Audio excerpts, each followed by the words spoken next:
So I'm thrilled to be joined by Daniela Vega, Senior Vice President for Health and Sustainability at, oh dear, hold delays. Very good. I'm an American. We say everything wrong.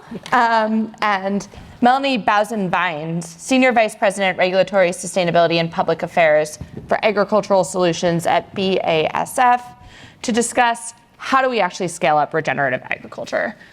Melanie, let's start with where are we right now in the regenerative agriculture journey? We've been talking about it for a long time. I mean, I started running our Food Sustainability and Security Index, 12 years ago. And we were talking about regenerative agriculture then. So where are we today? I would say we have very good, successful first starting points and pilots, but we're not there yet. So the journey hasn't really taken up the full momentum. Let me frame it a little bit for those in the audience that are not so familiar with agriculture. Farmers today, who are the main source for ensuring our global food supply, are facing a variety of challenges. We all know that global population is going to increase, so we're expecting 10 billion by 2050. We all know this will mean we will have to produce more food, but there's not more land available, so you can't just expand arable land.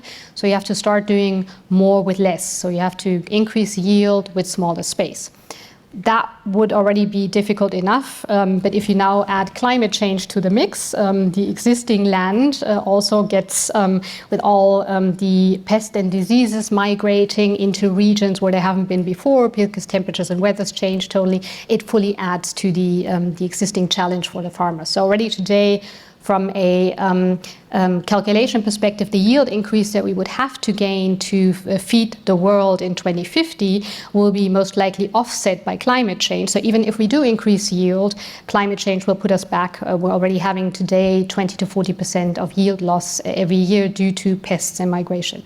So regenerative agriculture is one of the concepts that could really help us tackle both challenges. And farmers are starting to adopt the challenge. But there are a lot of challenges for them to adopt. If you think of regenerative agriculture, it's a toolbox. There are multiple different projects, tools that you can use, sustainable farming practice, but you have to use them in combination. And for a lot of the farmers, there's an intrinsic starting barriers, the financial investments that they have to take if they want to use new technologies. It's cultural habits. You know, you've used farming practices for decades in a certain way, and now all of a sudden we're asking you to do it slightly different.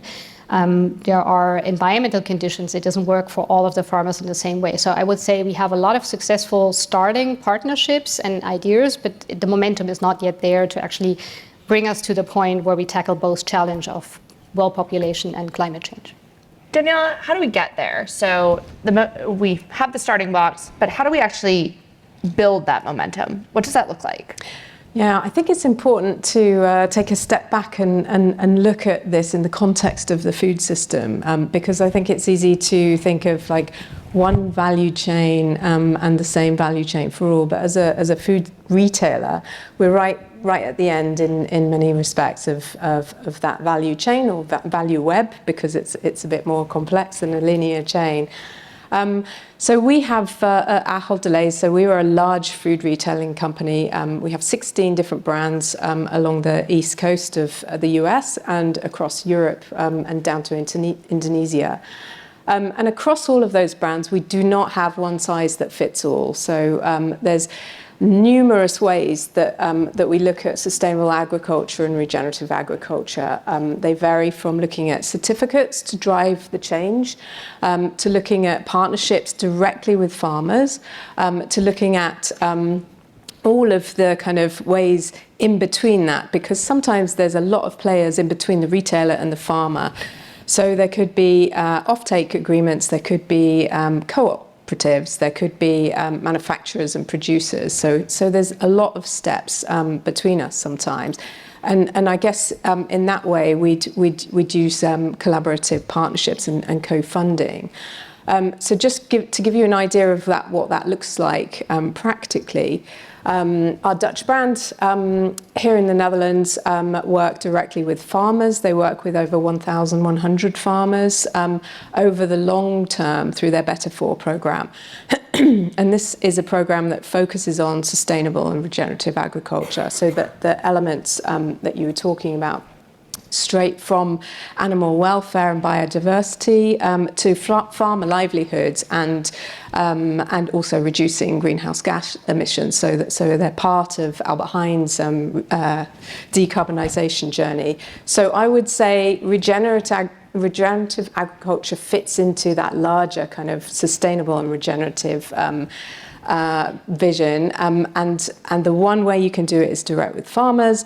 The other way I mentioned is through certification. So in the US, we were the founding member of the Sustainable Agriculture Initiative Regenerative Agriculture Program, and that's really one of the biggest areas where I can see us as an industry coming together to agree on definitions, agree on metrics, and most importantly, as you say, outcomes of what regenerative agriculture looks like and how we can measure it over time.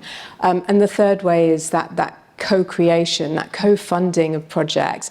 An example of that is our program in the US, again, with General Mills, who is a supplier of critical commodities to Delhaize USA, like wheat and corn. And so we co-fund sourcing locations to look at regenerative agriculture.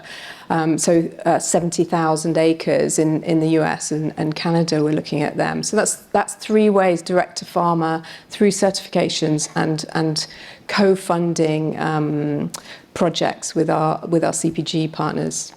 Melanie, when you think about some of the challenges to really scaling regenerative agriculture, where are you seeing those roadblocks? What are the most common ones you're running into, and why? And again, there are multiple ones, and they differ by region and by country and by the type of farmers you're talking about, whether you're talking large scale or small scale. And I'm going to pick up what Daniela already said was there's not one size fits all. So one of the challenges is regenerative agriculture as a concept is extremely powerful to help with the transformation, but it can't be too prescriptive. So you need to understand that in regenerative agriculture, for it to be successful, it needs to be a toolbox. So the farmer has an intrinsic interest in treating their lands sustainable. These are often generation-owned family farms. They want to hand them over to the next generation. So they have an intrinsic motivation to do it in the right way. But they need help. They need a full toolbox. And any system that we apply that will be too restrictive and not adapted to the farmer's needs would be very difficult to scale up in the first place. And then when you look at the toolbox, I'd say some of the barriers is access to tools and innovation. So when we look at what, for example, from a BASF perspective could really help push the success forward, it's digital tools and technology. We have a couple of joint ventures, like for example with Bosch camera-based spraying, where you can very precisely, very specifically only spray in a certain field, apply fertilizer in a certain field, and be doing the same thing with less resources and using less material. And there are also digital innovations like Xavio Healthy Field. That's like an AI, if you would compare it to it, a system that has access to data from multiple sources and gives the farmer recommendation exactly when to seed, how to seed, where to fertilize, where not to fertilize, how to apply crop protection, where not to, how to ensure buffer zones for biodiversity. And these tools, one of the barriers is, of course, again, access to the technology, ability to deal with it. So early adopters versus late adopters. Another challenge is, of course, you need to train the farmers in the application of the practices, and especially in regenerative farming, which to use at which certain point in time, so that they can themselves see the benefit. The moment the farmer understands that they can still be economically viable and at the same time be kinder to their lands, there is an automatic intrinsic interest to also do it. And you can help the start with incentivizing, and you touched upon some of these already, whether it's government subsidiaries or it's tax incentives, but it can also be things like the public-private partnership idea. So giving a premium to a farmer for using eco-friendly tools, eco-friendly practices, and that can facilitate the initial. It won't help with the late end scale up. There, the farmer really has to see the benefit. They have to understand they can have the yield, they can have the quality, they can have the premium partnership with their downstream supply chains at the same time, while feeling proud of doing the right thing with the land they can also hand over to the next generation. But it's really a challenge, and you need to scale up, and the partnerships are really important. Daniela, why is moving towards regenerative agriculture so important for you as a retailer of food? Is it driven by consumer demand? Does it command better prices within a shop? I mean, or in a grocery store? What's the incentive for you? I think ultimately the incentive for Ahold Delhaize is that the fact that we want to be around, both now and in the future. We have a purpose which is to inspire everyone to eat and live better, for a healthier future for people and planet. And it quite simply that ensures our own survival and the survival of our customers in the various markets that we work across. So I think that's what needs to drive the demand. Unfortunately, customer demand won't drive the demand for regenerative agriculture. I think we see across food retail and retail in general, there's a hierarchy that you need to follow to engage customers with better options, with healthier and sustainable food, and it starts with taste. Second is price, particularly for mainstream food retailers, and then health, and then sustainable and regenerative. So unless you get that order right, you won't start to create the demand in the customer base. So I think what we have to do is mainstream regenerative ag in order that it becomes an intrinsic part of the product proposition, and that's our interest, and that's why we're working upstream with partners, and also on the education piece. I mean, in the US we're working with institutes and universities to help with that farmer training, even though that's a kind of systems approach rather than a direct supplier approach for our supply chain. Obviously, you two are sitting here from kind of two sides of the private sector part of this value chain and journey. Melanie, what do you actually need from government and other stakeholders to further the regenerative agriculture push? What does a successful enabling environment actually look like for you?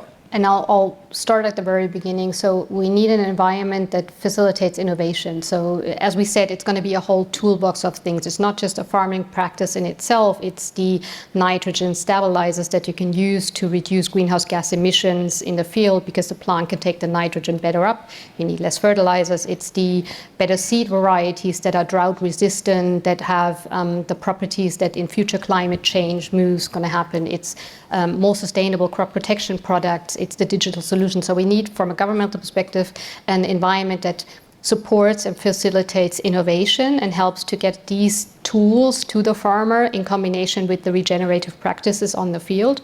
We, of course, need governments to recognize that incentives can help, especially, as we said, with the initial takeover, so the subsidies and tax incentives, but they shouldn't be too prescriptive. Again, you could kill the ambition to take it on if you say it's only possible if you do no tillage, and then you're in an environmental situation where no tillage is not an option, and then you kind of put a barrier into the system. So in general, provide an environment where innovation is possible, support the farmers with certain incentive systems that are available, and then partner up with all the players in the value chain. And we have quite a few successful pilots where we work with smallholders in certain regions, and we focus on, most of the time, two things. It's giving them access to the technology and teaching them how to use it, and then showing them at the same time that the outcome is actually positive, so that in the end you won't need the governmental support any longer. It's going to be sustainable in itself because the farmer understands I can do even more with less. So if you're kind of thinking from your perspective, Daniela, of what are three things that you as a retailer need to invest in and promote to really drive the growth of regenerative agriculture? What 3 things would that be? Oh, 3 things. Only 3. Well, I love 3s. They're very good. Yeah, I completely agree in the right kind of, getting the subsidies right, getting the incentives right.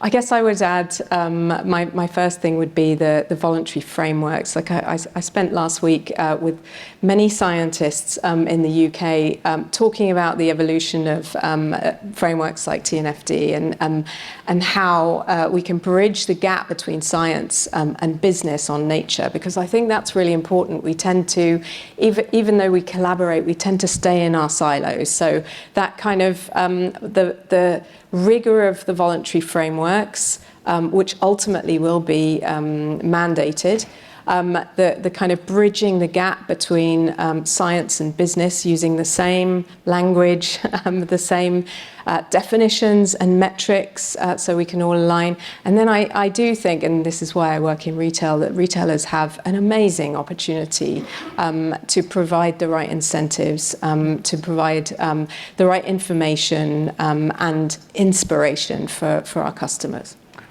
Melanie, what about you? Would you choose those same 3 things? Would you choose 3 different things? I think it comes very close. Prioritization is really difficult, to admit. But I really think it's about pushing more joint partnership to get out of the silos to scale it up. We've seen a lot of the pilots that it works. We can actually achieve what we're aiming for. We have a lot of pilots in our carbon farming program where we get 30% reduction of CO2 per ton crop reduced. And that's amazing in the pilot, but we need to scale up now.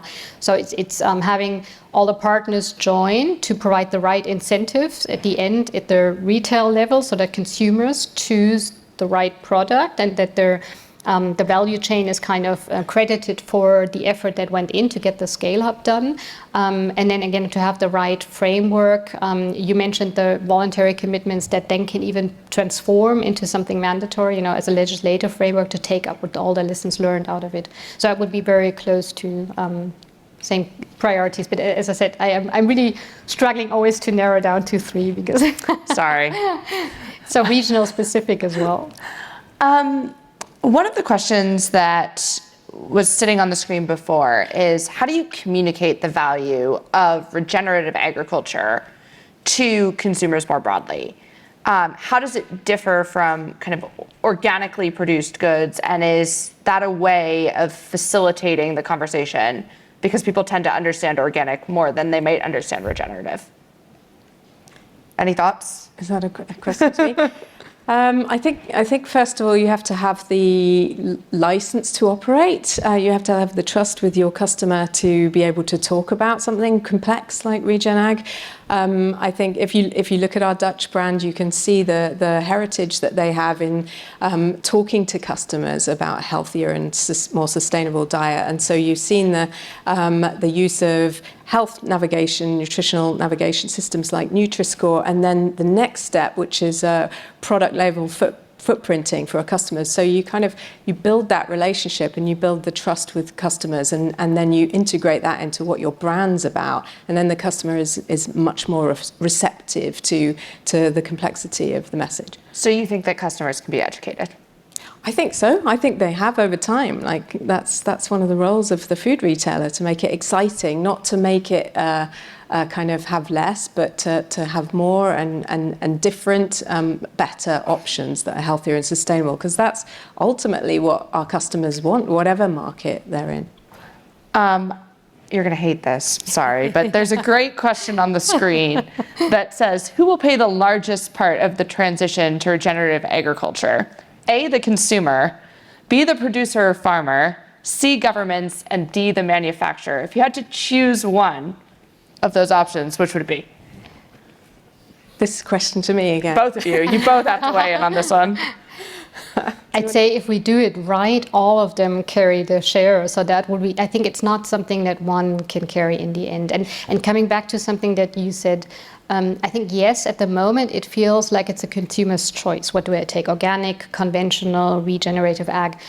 I fear, and I think we all see it on the horizon, that we're heading to a tipping point where it's no longer going to be a choice, because we will not be able to sustain the food supply that we need with all of these challenges that are happening with the neither the organic nor the conventional way. So we have to find a transformative way for agriculture, or we'll all go very hungry. And I always joke, says the Star Trek, the synthesizer that makes food out of molecules is not yet developed, so we will still need farmers in the future. And if we want to have a sustainable transition, then all stakeholders need to pay their share. All right, so Melanie used the politician's answer E, all of the above. I think it's not the politician's answer, because it's the complexity of the value webs that I described. So we're working through this with our decarbonisation, with our Scope 3 challenge. Like, who pays and where do they pay? Like, some farmers are much more advanced on the kind of initial parts of their decarbonisation of Scope 1 and 2. So who pays for that Scope 3, and what does it look like is something that everybody's working on. So there's no one answer. But I also think if you look at things like the plant-based revolution, we see price parity with coming in now in markets, in more mature markets that have really pushed that plant forward agenda. So I do think that we'll start to see the same. And you're right, we have to. We don't have a choice. Yeah. I kid. I think we're all here today because we believe everyone has a part to play in pushing forward more generally on net zero, on sustainability. So I would have answered the same way. Thank you both so much. Yeah. And with that, I'd like to invite Phil back to the stage to finalize the morning session.